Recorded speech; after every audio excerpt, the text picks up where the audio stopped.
Selamat datang kepada program Semakin Bertumbuh. Sangat penting saudara, yaitu kita orang manusia ini supaya kita bertumbuh baik sebagai jasmani dan baik di dalam hal pengertian akan Allah dan pengertian akan hal-hal rohani. Sangat penting bahwa kita bertumbuh. Aneh kalau ada satu bayi yang jadi bayi 1 tahun kemudian masih satu bayi, 2-3 tahun kemudian masih bayi. Wah, ada ndak normal itu, ndak biasa. Mesti ada pertumbuhan sampai nanti menjadi dewasa. Ini juga dalam ini hal rohani. Perlu kita bertumbuh. Orang Kristen yang menjadi bayi terus bertahun-tahun itu secara rohani tidak normal. Jadi kita dalam program yang semakin bertumbuh ini, kita mau bertumbuh, kita mau tambah pikiran kami, kita mau tambah pengertian kita tentang Allah dan rencana Allah untuk kita. Nah, bagian yang baru kita selesai, kita bicara sedikit tentang Tritunggal atau Trinitas ini. Dan kita lihat di situ bahwa Allah kita memang satu. Satu. Dengar lagi, Allah kita satu. Tetapi Allah kita 3 oknum yang menjadi satu. Nah, ini sedikit sukar untuk kita mengerti kalau kita mau bikinnya sukar. Tetapi tidak sukar mengerti kalau kami mau izinkan Allah untuk menerangkan hal ini kepada kita.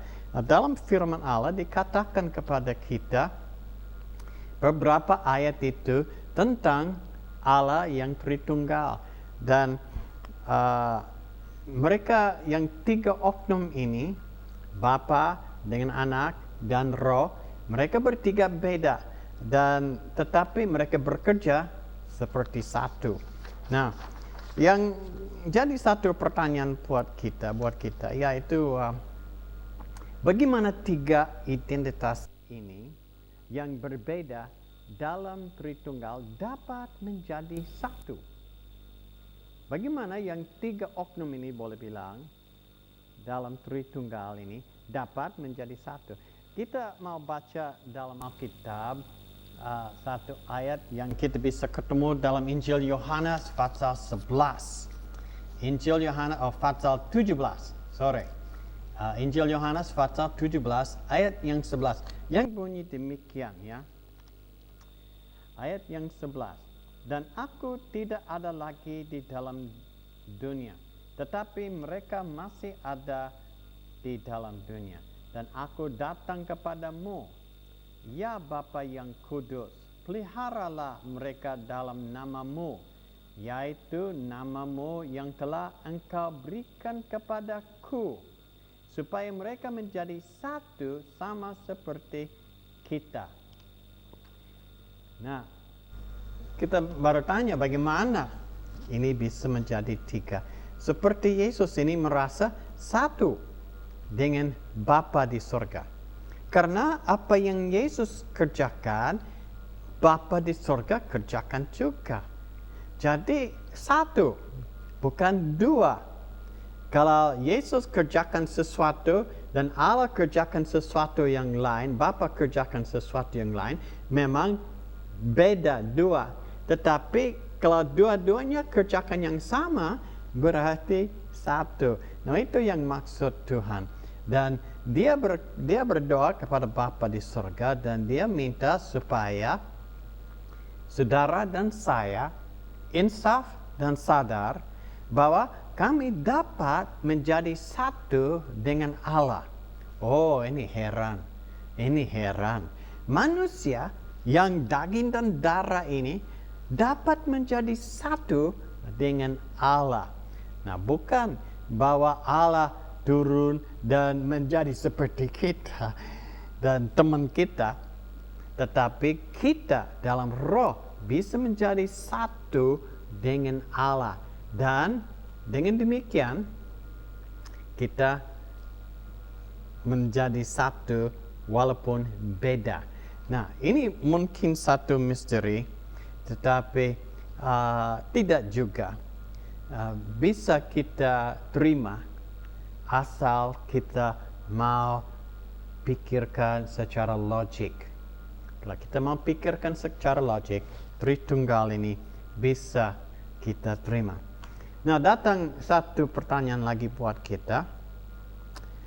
Adakah seorang manusia yang pernah melihat Allah?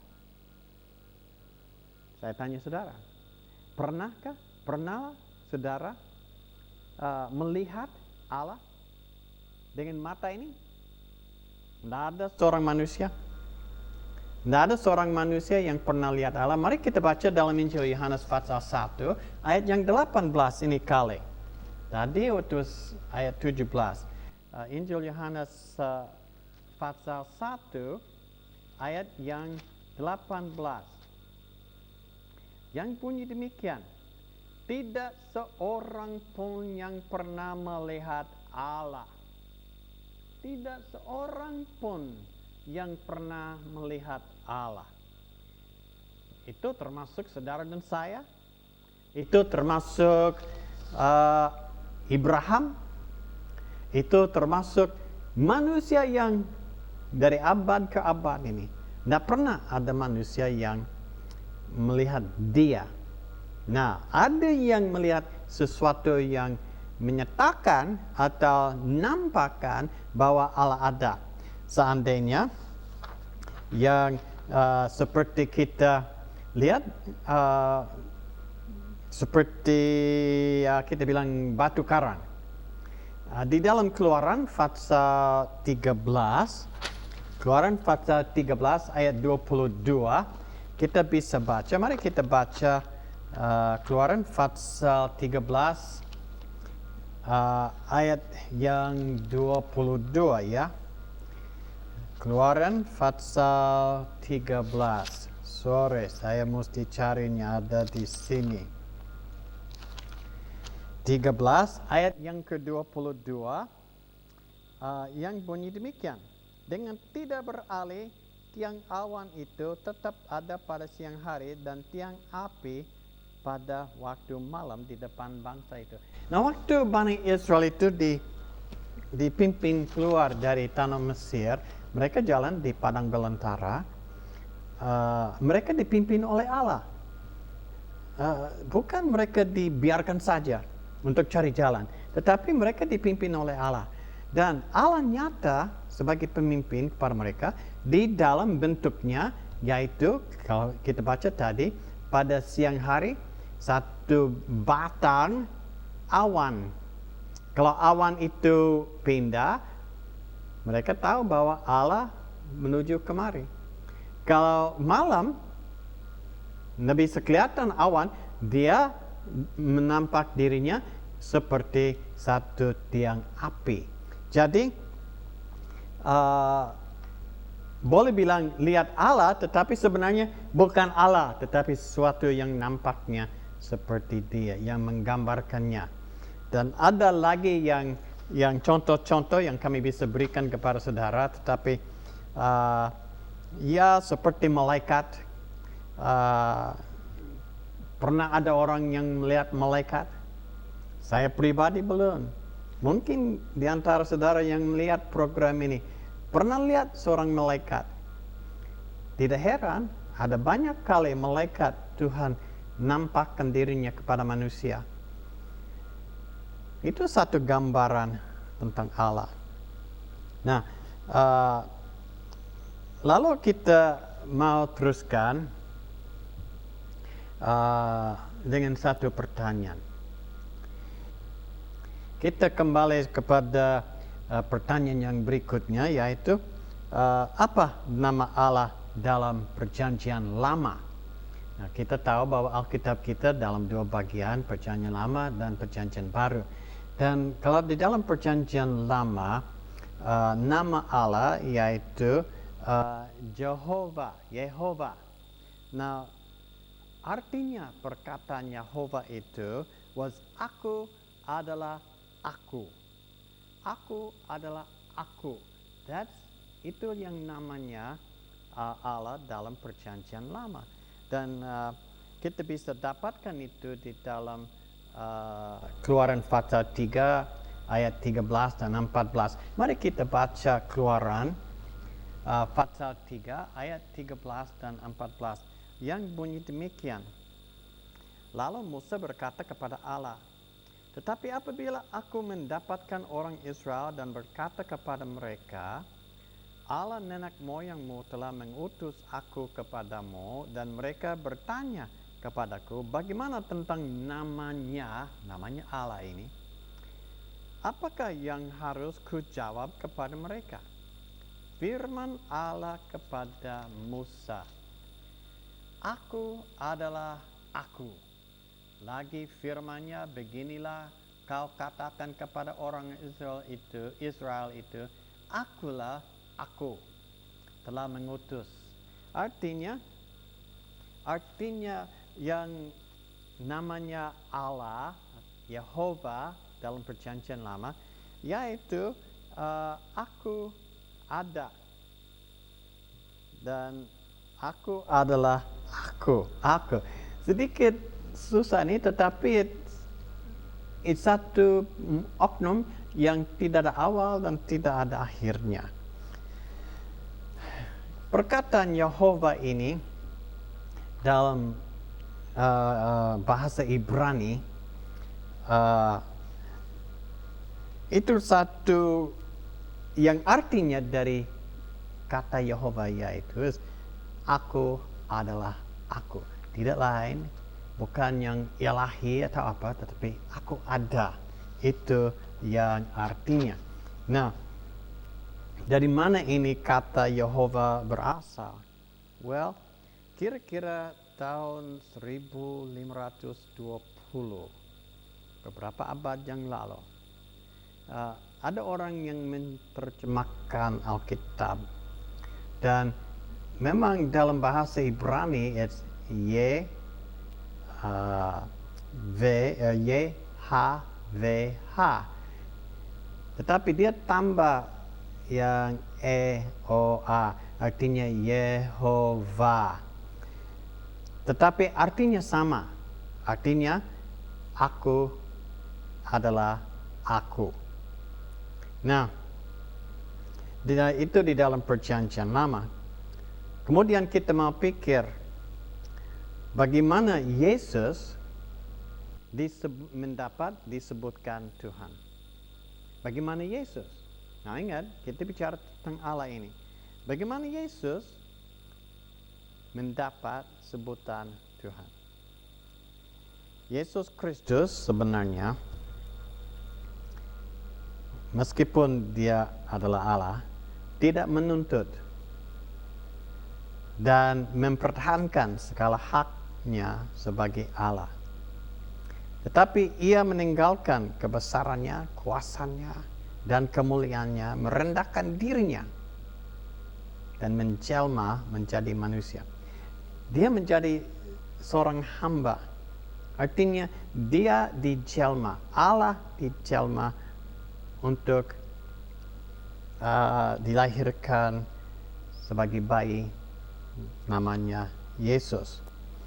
Nah, kita bisa baca juga dalam surat Filipi, perjanjian baru, surat Filipi, pasal 2 ayat 6 sampai ayat 11, bahwa Yesus Kristus dia memang Tuhan, dan bahwa semua lutut akan lutut. Semuanya akan berlutut di depan dia. Karena apa? Karena dia Allah, Tuhan Allah, sama itu. Maka kalau dia memang Allah, patutlah kita panggil dia Tuhan. Tuhan hanya ada itu perkataan yang ilahi untuk Allah. Kita boleh tanya juga tentang Yesus ini. kita dapat bertanya bagaimana Yesus mendapat sebutan Kristus. Bukan kita selalu bilang Tuhan Yesus Kristus. Bagaimana dia mendapatkan sebutan Kristus? Nah, mari kita baca di dalam Kisah Para Rasul. Kisah Para Rasul pasal 2 ayat yang 23. Kita mau baca satu ayat ini. Pasal 2 ayat yang 36. Yang bunyi demikian. Jadi seluruh kaum Israel harus tahu dengan pasti bahwa Allah telah membuat Yesus yang kamu salibkan itu menjadi Tuhan dan Kristus. Tuhan dan Kristus. Nah, inilah Yesus. Jadi kita tidak usah ragu-ragu dan kita tidak usah bingung. Memang Yesus adalah Tuhan dan Kristus. Jadi kita baca tadi bahwa Allah yang tentukan bahwa Yesus adalah Tuhan dan Kristus. Nah, Kristus kami tahu adalah yang Mesias, artinya yang menyelamatkan kita, Allah. Nah, kita mau tanya sekarang, apakah nama Allah Tritunggal di dalam Perjanjian Baru? Apakah nama Allah Tritunggal di dalam Perjanjian Baru? Nah, kami bisa dapat itu di dalam Kolose, surat Kolose. Mari kita baca pasal 1 ayat yang 19. Kolose pasal 1 ayat yang 19. Mari kita bacanya. Yang bunyi demikian, karena seluruh kepenuhan Allah berkenan diam di dalam Dia. Di dalam Dia, kepenuhan Allah. Artinya Bapa, Anak, dan Roh Tritunggal itu terdapat di dalam satu, di dalam Tuhan Yesus Kristus. Jadi patutlah Yesus disebut salah satu oknum di dalam Tritunggal. Nah, saya mau tanya, bagaimana kita menghampiri Allah dan kepala pemerintah dan penguasa? Bagaimana kita menghampiri Allah, kepala semua pemerintah dan penguasa? Juga mari kita mau baca dalam Filipi pasal 2. Surat Filipi pasal 2. Filipi pasal 2 ayat yang 9 dan 11. Mari kita baca 9 sampai 11. Itulah sebabnya Allah sangat meninggikan Dia dan mengaruniakan kepadanya nama di atas segala nama, supaya dalam nama Yesus bertekuk lutut segala yang ada di langit dan yang ada di atas bumi dan yang ada di bawah bumi, dan segala lidah mengaku Yesus Kristus adalah Tuhan, bagi kemuliaan Allah Bapa. Artinya Dia yang kepala semua. Dia yang kepala semua melalui Tuhan Yesus Kristus. Dan kita mengerti di situ bahwa hanya Dia yang satu-satunya perantara antara Allah dan manusia. Dia yang satu-satunya perantara Allah dengan manusia. Nah, bukan yang lain manusia, bukan seorang raja, bukan seorang imam atau siapa itu. Yesus Kristus adalah perantara saudara dengan Allah, perantara saya dengan Allah, yaitu Yesus Kristus, satu-satunya di antara kita. Jadi kami dapat menghampiri Allah melalui Yesus Kristus. Nah, bagaimana kita dapat belajar memahami dan mengenal Allah? Kita dapat mempelajari Allah melalui doa dan dengan sungguh hati. Kami dapat mempelajari Dia dengan doa dan dengan sungguh hati. Seorang yang setengah-setengah cari sesuatu, ya kalau dapat, kalau tidak. Tetapi jangan kita berbuat begitu dengan Allah. Lebih baik kami dengan sungguh-sungguh hati yang sungguh-sungguh kita mencari Dia. Dan dalam banyak doa kami dapat mencari Dia. Dan kami dapat bertemu Dia. Dalam Yeremia pasal 29 ayat yang ke-13, kami bisa baca demikian. Apabila kamu mencari aku, kamu akan menemukan aku. Apabila menanyakan aku dengan segenap hati. Artinya, kami dapat bertemu Dia. Kami dapat datang kepada Dia. Dan Dia akan dikemukan. Dia akan kami dapat bertemu dengan Dia. Jadi, kami merasa kalau kami bicara tentang Allah ini, kami tidak perlu meragu-ragukan. Ada orang yang percaya bahwa yang tidak percaya ada Allah sama sekali. Ada orang yang percaya bahwa Allah adalah satu makhluk yang jauh di langit sana dan tidak pernah campur dengan manusia. Ada juga yang berkata bahwa Allah adalah yang pohon-pohon atau yang lain-lain yang kita lihat di dunia ini. Ada banyak macam pikiran tentang Allah. Tapi saudara, kami yakin bahwa ada satu-satunya tempat untuk cari Dia, yaitu di dalam Alkitab. Kitab suci yang ditulis khusus supaya saudara dan saya dapat mengenal Dia. Ini kitab penuh dengan informasi dan data tentang Dia. Nah, perlu kita baca ini buku, cari tahu Dia, supaya kami tidak ragu-ragu dan lebih banyak kami tahu akan Allah.